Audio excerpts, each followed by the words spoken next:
Hello everyone, this is ScapCat242 and here's my review on the Crossfire City Hunter figures A and B. These are made by Joy Toy. These are a 1/18 scale figure line, which are going to be the same scale with Modern G.I. Joe, Marauders Task Force, and Acid Rain. So these were figures I was looking forward to getting. I remember seeing these a couple months ago. I did my pre-order. Waited a couple months and I got them mailed yesterday. So before I go into detail on both these figures, just want to show you a little bit on just the quick packaging. So it came in these little boxes. I don't know if you can see that. They're pretty basic. And they also came with this cushion inserts and also these little paper inserts for both figures. Pretty standard, but nothing too exciting to write about. So enough about that. So let's take a look at the figures. So there are two figures and I was pretty much excited about this one the most. So this is figure A and she comes with two accessories. So she has this assault rifle, this pistol which is removable from her holster. And overall, I gotta say, their articulation is pretty good. I'm only gonna focus on articulation on one of them since they are about the same. So we have a ball joint and also in the head and also in the neck.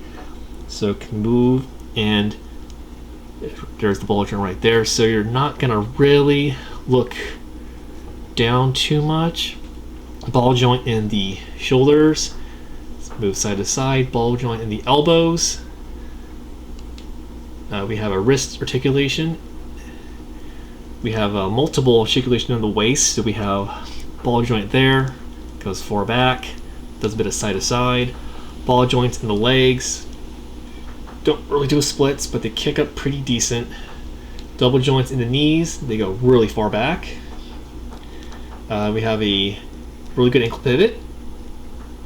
And as with the articulation in the arms, going to demonstrate how proper they can hold their weapons. So this is really nice. So as you can see here, got her aiming her rifle. So I was really pleased about that. So with figure A, she's got a very Tomb Raider Lara Croft look to her. So she's got her gear on. So as you see here, she's got a leg holster right there. She's got her belt that's all sculpted on. Now one thing I did not know, so I thought everything was going to be all sculpted on. I had a part that actually fell off. It just came off, which I had to glue that back on. I was not too pleased about that, but got some super glue, glue that back on, and so far it stayed in place. So it's kind of lame. Actually, same thing happened with figure B. Another part came off, which I had to re-glue. So I was not too thrilled about having to do that, but for the most part, joints are pretty solid, nothing broke, so I'm more focused on that, but I gotta pay attention if anything else comes apart on these figures. So let's take a look at her. Pretty good head sculpt for the most part. There's a nice detailing on her shirt. Some more detailing in the back. I don't know if you can see that clear. So, and take a look at her rifle. It's pretty nice. So yeah, this was the one I wanted the most, so I was very pleased with figure A. Put her to the side.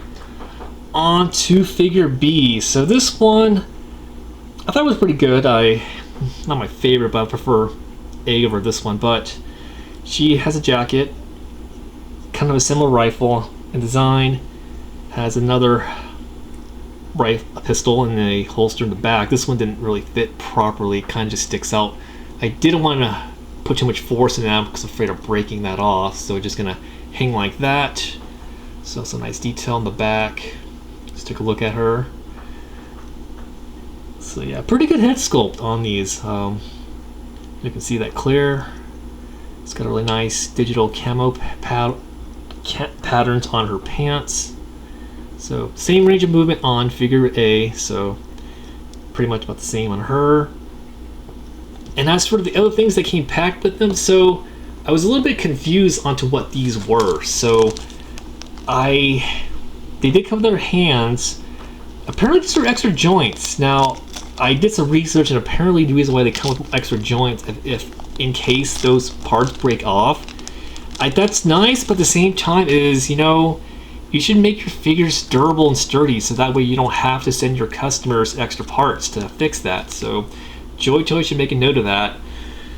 And so both figures were about $30 a piece, but you don't really get a whole lot. You only get basically 2 weapon accessories. It would be nice if they would came with a couple more rifles, a knife, or even a knife sheath sculpted on. That was another missed opportunity right there. But for $30, it's gonna be a little pricey. I'm really thankful I'm not army building the other figures in the line, but I got these as a kind of a early birthday present. Oh, well, that came and went, so this is kind of a belated birthday present. But I like these figures. I think they're gonna fit nicely with my other 1/18 scale figures. Next, let's do a comparison. So let's do figure A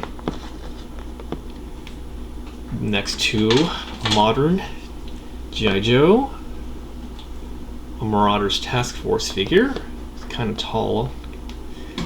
And move him over, and that's a Rain figure. So yeah, they're gonna fit pretty good scale with most of your 1/18 scale figures. So would I recommend buying them? If you got the money, yeah, just be aware of your joints. Make sure they're not gonna be breaking. Be aware also some parts may come off, so you're gonna have to do some reattaching to parts on your figures. For the most part, I like them. I'm probably gonna be taking some photos for a diorama I'm gonna be working on in the future, but for the most part, I think I like them.